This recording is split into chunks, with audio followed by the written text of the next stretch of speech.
Players New Orleans Saints fans feel like aren't being talked about enough, a unique perspective on the New Orleans Saints offensive system, and some Ian Book analysis with our special guest, JT OSullivan, all on today's episode of Locked On Saints. It's the Locked On Podcast Network, your team every day. You are Locked On Saints, your daily New Orleans Saints podcast. Part of the Locked On Podcast Network, your team every day.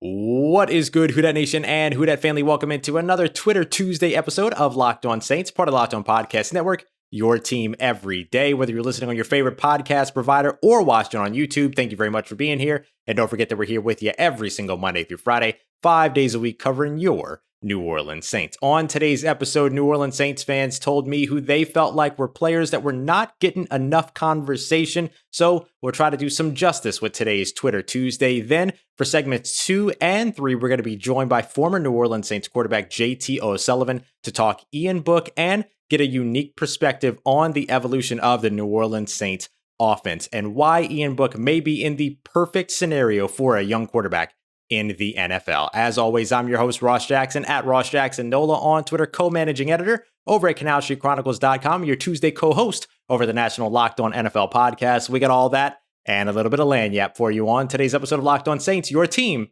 every day. All right, Who Dat Nation, thank you very much, as always, for joining me on another episode of Locked On Saints. We appreciate you very much for being here, whether this is your first time or your next time catching the podcast. Thank you for coming through for this Twitter Tuesday episode. Before we continue, want to let you know that you need to go and check out the Peacock and Williamson NFL show for all of the news that you need around the world of the NFL, with a national outlook from a former NFL scout and NFL analyst in Brian Peacock and Matt Williamson. Go and check them out wherever you get your podcast. But on today's episode of Locked On Saints, as we begin with Twitter Tuesday here, we're going to be talking a little bit about young members of the New Orleans Saints that aren't being talked about enough. And this question actually came courtesy of our good friend, Cody Roark, who is here at the Locked On Podcast Network. He hosts Locked On Broncos, and you probably know him if you've tuned in for the Locked On NFL Sunday shows that he and I do every Sunday, talking with a bunch of the biggest stories around the NFL and bringing in local hosts, talk about all that Sunday morning show that we do during the season and even off season as well. But he had asked this question about the Denver Broncos, so I put it back out there at Ross Jackson Nola. Would love to hear your answers to this, but with the New Orleans Saints. And of course, I spelled love live, but you know what? Let me live. That's how we roll. So I want to start with one of the first names that came up. And this is from John Sigler, which at John_Sigler with two R's, SIGLERR. Outstanding follow on Twitter. Ton of fun, great food stuff as well as everything that he does covering the New Orleans Saints over at Saints Wire, which you could check out over at USA Today. But John pointed out a really, really good name to kick us off here, and it's Jalen Dalton, the defensive tackle out of North Carolina. Spent a little bit of time with the Chicago Bears. He's been with the Saints over the last couple of seasons and really started to make a name for himself during camp last season, but ended up getting injured all the way back in August. It was August 26th. He ended up having a torn triceps injury that put him on season-ending injured reserve way early. But despite that, the Saints still signed him to a futures contract after the season. So that should tell you that the hype that was sort of starting to build up around him in last year's offseason wasn't all for naught. He was clearly getting some attention from the coaches, from the coaching staff, and from the team. He's another one of those defensive tackles that could be in the mix for some potential playing time. And as John mentioned here, has a real shot at earning minutes on game days, quote unquote. And he's somebody that's been getting a lot of love from the likes of Nick Underhill and others. And of course, even assistant head coach and defensive line coach Ryan Nielsen, who the Saints retained over the course of the offseason, as somebody that could potentially get into the mix here. We talk a lot about David Onyemata, Shai Tuttle, Malcolm Roach, some of these other defensive tackles that could come in, even Ryan Glasgow, and get some playing time and some snaps. But Jalen Dalton should not be forgotten in the mix of all this. 6'6", 300 pounds. He's perfect for what the Saints like on the defensive line. And if he's showing out during camp, he's somebody to maybe keep an eye out on, or a name to keep an ear out for as we roll into July 27th when everybody reports for 2021's training camp. Another name to maybe keep on your radar is JT Gray, who we've talked about a bunch here on the podcast, but I asked Blake Gillikin just a couple of days ago, I guess it was last week now, everything's kind of running together, but I asked him during media availability how comforting it is to be a punter to have a gunner that can do what JT Gray does. And Blake Gillikin admitted that while it doesn't necessarily change the way that he punts or anything like that, it certainly makes you feel very comfortable with the special teams unit that you have built around you. And of course, the New Orleans Saints put a lot of emphasis on the third phase of the game, truly treating it like a third of the game, an equal part of the game to offense and defense.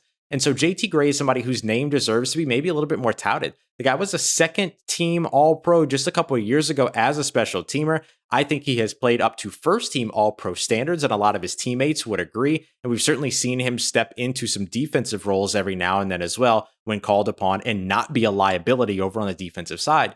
JT Gray's talent is kind of immeasurable at this point, particularly on the special team side, but he's somebody that deserves a little bit more credit, or maybe let's say a lot more conversation. And the fact that the Saints were able to retain him and bring him back this offseason ends up being a huge win for that third phase of the game where they lost a guy like Justin Hardy.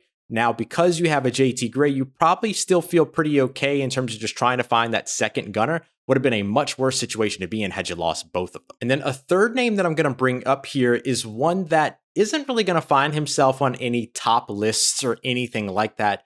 But Carl Granderson, going back over to the defensive side, going back to the defensive line, looks poised to be somebody that could potentially break out. He had some issues coming in early on into his NFL career. It seems that all of that has been sort of behind him, or at least forgotten about at this point. And then now he's strictly able to focus on football. And if he's able to do that to the appropriate extent, then you could see him, along with Peyton Turner and along with Marcus Davenport, finding more ways to continue to disrupt the quarterback. He had a pair of sacks last season. Saw his role increase during the course of the season. He credits that to Ryan Nielsen, credits that to his ability to continue to push forward and try to develop himself as well. So what could 2021 have in store for Carl Granderson? Honestly, if you get more than 3 sacks out of the guy, I think you have a very successful season from him, because I don't expect him to get a ton of snaps, especially with them having drafted Peyton Turner here over the course of the offseason. But if he is, somebody that ends up getting some boosted snaps because of maybe injury, or maybe he focuses on rotating with Cam Jordan while Marcus Davenport and Peyton Turner potentially rotate with one another, that could potentially skyrocket Carl Granderson's productivity, especially as somebody that has been pretty active and successful in the run defense game as well, which we know the New Orleans Saints absolutely love. A couple of other players that got multiple mentions: David Onyemata, Eric McCoy, Marcus Williams, who was currently not, or was recently not put on one of the touchdown wire top safeties lists. He was snubbed from that list.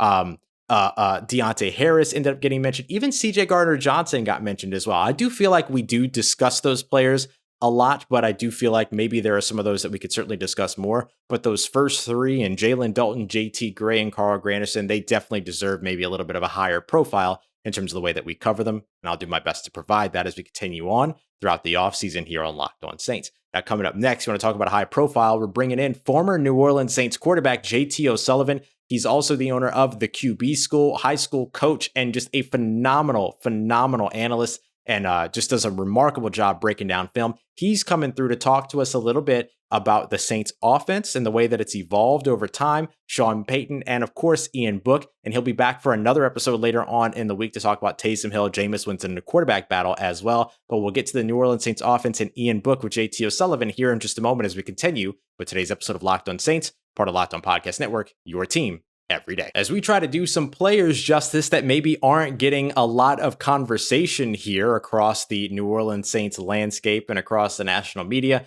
you might want to do your vehicle justice as well and make sure that it's getting all taken care of. Is there a part, a piece, or an accessory that you need? Well, make sure you go and check out rockauto.com, because I can pretty much guarantee that you're going to find it no matter what make, model, or year vehicle you drive. You're going to find not only the piece or part that you're looking for, but you're going to find options to make sure you choose exactly what it is that is the best fit for you. And best of all, you can do it from the comfort of your own home, from your sweatpants. You can order it while you're at work, on your lunch break, whatever it is, and wherever it is that you need to access the catalog, you can get to it. You don't have to worry about trying to get there during your days as everybody's trying to get back to work and everything. Don't have to worry about trying to carve out time to get there during a lunch break. No. Save your lunch, have your lunch, order from the comfort of your own home, and have it delivered right to your door so you can get everything taken care of over the course of the weekend. So go and check it out, rockauto.com. Don't forget to let them know that Locked On sent you by writing Locked On in the How'd You Hear About Us section at checkout. Amazing selection, reliably low prices, and all the parts your car will ever need at rockauto.com. All right, everybody, as we continue to roll along with today's episode of Locked On Saints, we are joined by a very special guest, and I am very much looking forward to this conversation. I've got phenomenal, athlete and coach, and I mean, you can put all the ampersands you want here. You're still coaching, right? You want more? You got all of it, man. And you can catch all of the great work over at the QB School YouTube page, youtube.com/C/QB School. It is JT OSullivan at JT_O'Sullivan. And of course, former New Orleans Saints quarterback on top of it all. JT, thanks so much for joining us on today's Locked On Saints, man. Appreciate you coming through. Yeah, my pleasure, Ross. I'm fired up. I have some great memories of New Orleans and the Saints, so always fun to talk some ball. Love it. Can you kick us off with one of your favorite memories, if you don't mind? Man, what are some good memories? Honestly, I really think of it as like learning professional football in New Orleans. I got a really special time there with Mike McCarthy was our offense coordinator, Jake Delhomme, Aaron Brooks, and we were actually pretty good, for especially the first couple of seasons early in the season. And so it was a fun place to be, fun kind of rivalries with the Falcons. Those games were a blast, man. I had a blast. It's a fun place to be early in your 20s. Yeah, absolutely. No doubt about that. And, you were around at a time to where obviously things were a little bit different than they are now. And, with Sean Payton being involved and everything. And I'm just curious in terms of, some of the big changes that came in with Sean Payton and then what you've seen in today's version of that New Orleans Saints offense. What are some of the big differences that you can sort of see between your time there and what you're seeing now, just to sort of set the stage for the conversation we'll have about Ian Book and some of these other quarterbacks in New Orleans? Yeah, I mean, I think Sean Payton has done such a great job on so many different levels. And that is kind of the bridge from whatever the Hazlitt time kind of frame period experience was to changing to going with Sean Payton and what he brings offensively, what they've kind of come together as a franchise, how they've galvanized that city around his style of football, their style of football. Obviously, it's coupled with having a Hall of Fame quarterback certainly helps. But those two guys together have really made New Orleans a unique offense across the landscape of the league and really kind of on the front edge of a lot of what I would consider the high-end passing stuff for the last 2 decades, it seems like. And so it'll be fascinating to see what that looks like moving forward. I think there's certainly some glaring gaps with what they're going to be able to try to do and how they're going to try to fill those gaps will be fun to see. And, whether it's new players or having guys in extended roles or having guys kind of take over new opportunities in that offense, it'll be fascinating to see how Sean Payton evolves that system to fit the personnel that they have now. Yeah, absolutely. And we've seen Sean Payton be, at least we could say, 8 games worth of success with Sean Payton, 8-1 without Drew Brees over the last 2 seasons, but big shoes to fill. But before we get to a couple of the guys that are competing right now to get into that starting role and to sort of fill that role post Drew Brees, I want to talk to you a little bit about Ian Book. You did 2 videos, an Ian Book analysis, part 1 and part 2, over at the QB School, which you can find youtube.com/C/the QB School. And, there were 2 kind of very different tones in the first one and the second one. Did you see improvement in those 2 games that you look like, which of course are smaller sample sizes than, a full 35 game career, right? Sure. Absolutely. I would say that was probably the one word that would jump off the screen for me was just the improvement from year to year. Mm-hmm. So going from this last year, I thought there were I try to acknowledge the gaps in my own analysis here. I'm not watching every single snap of any player's career. Right. And so what I'm watching, I'm trying to share and just be kind of as objective as possible. But I thought that there were some significant holes as far as consistency, throwing the ball down the field outside the numbers earlier in his career. And then this past year, I thought he really bridged the gap in a number of those areas. And really the consistency, the how high of a level they played offensively. They were asking him to do different things that I think will translate to Sundays overall. Mm-hmm. I also am just a big fan of Ian Book. I think I love his kind of throwing motion, his mechanics, how he plays the position. I think that there's obviously some easy carryover to just the size of what the New Orleans quarterbacks have been in the past with what he brings to the table. But, we'll see how that works out.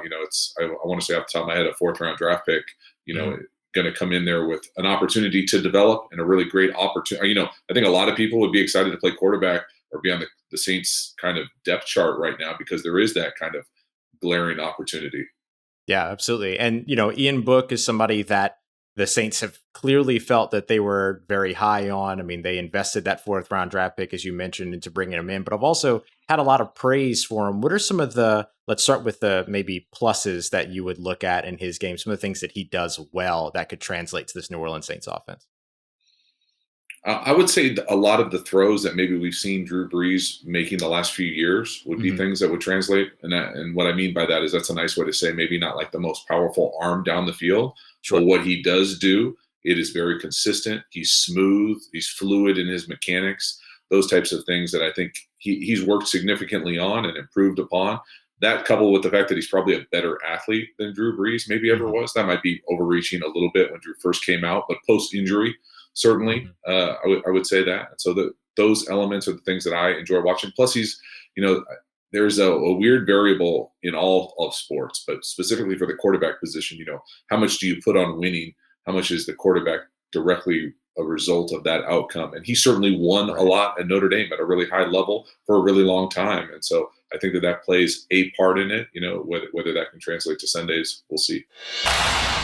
All right, y'all. In just a moment, we're going to get to part 2 of our conversation with JT O'Sullivan, former New Orleans Saints quarterback, talking more about Ian Book and how he might be in a very, very good situation in New Orleans, one of the best situations for a young quarterback. He'll tell us why as we continue on with today's episode of Locked On Saints, part of Locked On Podcast Network, your team every day. And I'm going to tell you why you need to head over to BuiltBar.com right away and get yourself a box of Built Bars. I absolutely love these things, right? Protein bars that taste like candy bars. These things are absolutely remarkable because you get something that you feel like you shouldn't just be able to eat all the time, right? 100% covered in chocolate. They're delicious, fantastic flavors like coconut almond, salted caramel, mint brownie, peanut butter brownie. So many different flavors that feel like I shouldn't be able to just eat like 4 of these in a day and be totally fine. You can. That's how good these Built Bars are. They're incredible because you're talking about 17, 18 grams of protein, but 4 or 5 grams of sugar. That's it. Low in calories, low in carbs, low in sugar, but high in protein, high in fiber.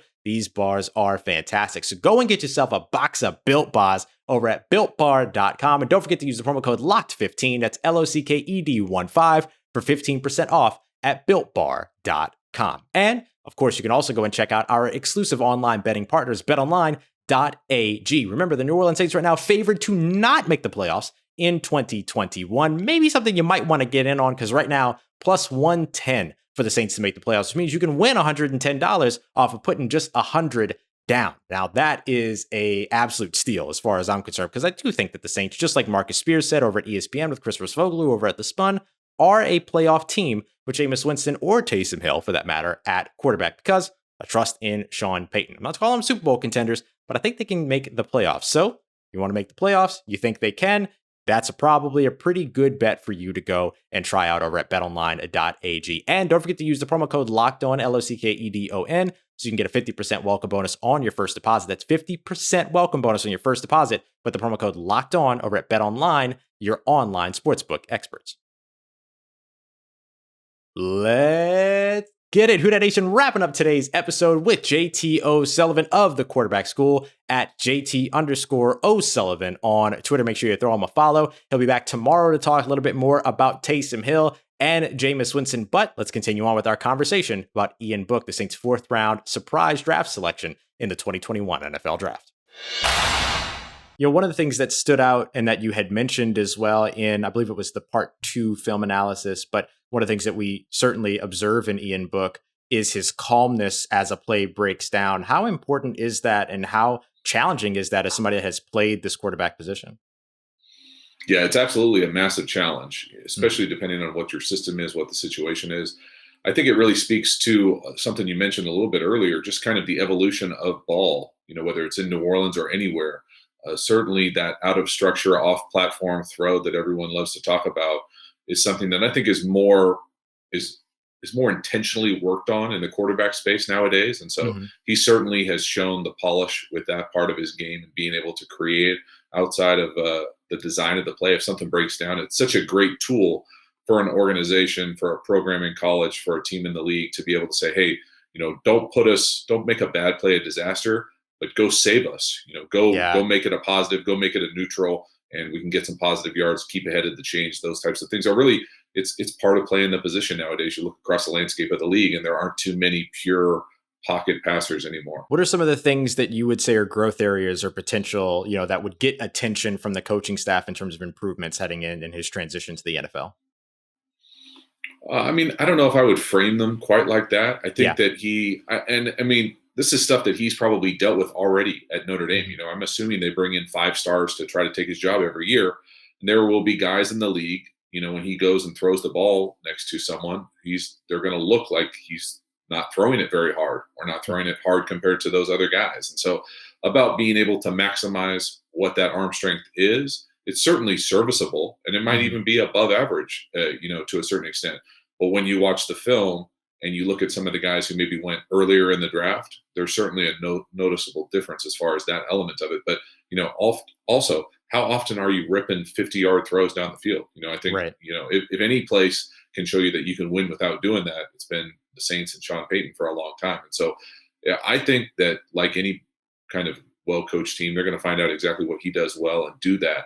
But it's one of those times where he is in a really special spot because he's in a great organization that's proven that they can win, play at a high level offensively. There's a gap in the roster. You look across the landscape of the league, and there just aren't a lot of jobs available. That's just the truth of it. And that's for anybody. And so really fortunate to go to an opportunity like that where you might get an opportunity to play and you might never come off the field for a decade. So pretty cool.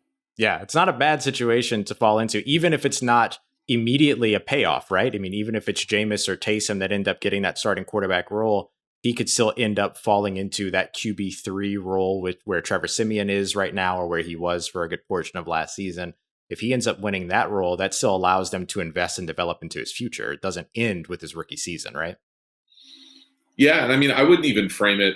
I would even open the window to be like, whoever starts week 1 is not going to be the guy who plays the best over the course of the year. Something happens, someone gets hurt. If you come out of, your rookie contract or your first couple of years as you look like you're the guy that we should invest in and that you should get an opportunity to play, that's all you can ask for. And then you need to go out there and play well enough that you never come off the field. But you just, many guys don't even get that opportunity to get an opportunity to go out there with an offense that obviously, you alluded to earlier, being able to win without Drew Brees anyway, they're set up for success. And so it's a fascinating kind of exciting opportunity. Yeah. One of the things that Sean Payton said about Ian Book when he was asked about him in the post-draft presser was that he's not interested in putting a ceiling on any of these rookies. How important is that to hear as a rookie coming into the NFL?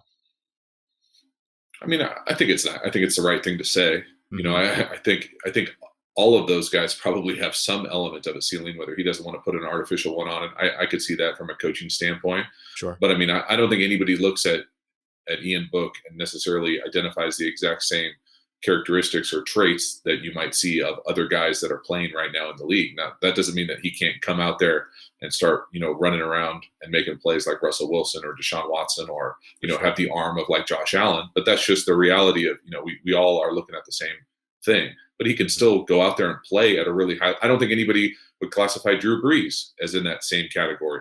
But he was able to go out there and exceed all those expectations and really carve out his own spot across the landscape of elite quarterback. So I get what Sean Payton's saying there, but at the same time, I think we can all kind of nod our head and disagree at the same time.